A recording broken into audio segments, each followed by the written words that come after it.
Hello everyone and welcome to SEO Explains. On 8th June 2024, the National Democratic Alliance, the NDA, led by the Bharatiya Janata Party, formed the government for the third consecutive term. Narendra Modi was sworn in as India's Prime Minister once again. The run-up to this day was preceded by a 2-month-long election cycle spread over 7 phases. In our previous video, we spoke to you about the different types of cases that reached the top court this election season.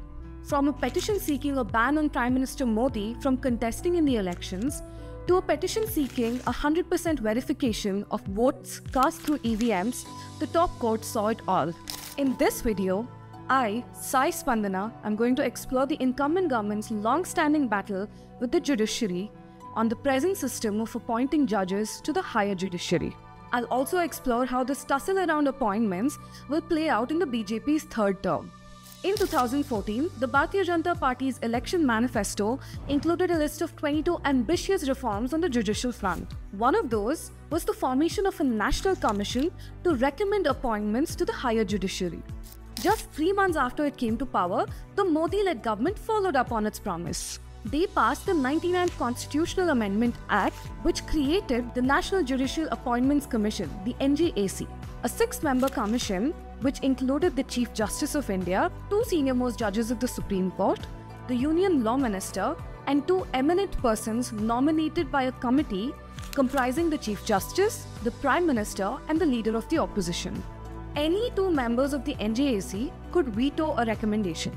In October 2015, a 5-judge constitution bench of the Supreme Court struck down this amendment as unconstitutional in what is known as the 4th judge's case. The judgment acknowledged that the collegium system could be made more transparent, but it upheld the system under which the appointment of judges to the higher judiciary are recommended by the Chief Justice and 4 senior-most judges of the Supreme Court. In many ways, this judgment set the stage for heightened tensions between the executive and the judiciary. Since 2015, the Modi-led government has been called out several times for delays in notifying the collegium recommendations. Famously, in 2016, then Chief Justice of India, T.S. Thakur, pleaded with the government to address the issue of judicial vacancies. Back then, they reportedly peaked at 45% in the middle of the year. 8 years later, 30% of seats in high courts continue to remain vacant. Also in 2016, the Chief Justice Thakur-led court sent back a draft of the Memorandum of Procedure for selection of judges to the high courts. Their ground was that some clauses were not in harmony with the independent functioning of the judiciary. Battle lines were drawn in the open. Through his tenure, former Law Minister Kiren Rijiju came down heavily and publicly on what he perceived was a lack of transparency and inordinate delays in appointments. His public standoff with the Supreme Court was surmised as many as the reason for his departure from the portfolio in May 2023. In the last few years, the government has worked around Supreme Court decisions centered on tenures and appointments. These include tenures and appointments in independent institutions like the Central Bureau of Investigation and the Enforcement Directorate, and more recently the Election Commission of India. But the NJAC decision has proved much harder to sidestep because of its constitutional implications. Through all this time, the court has stood its ground. In 2022, the Supreme Court reprimanded the centre for not approving recommendations that had been reiterated by them several times.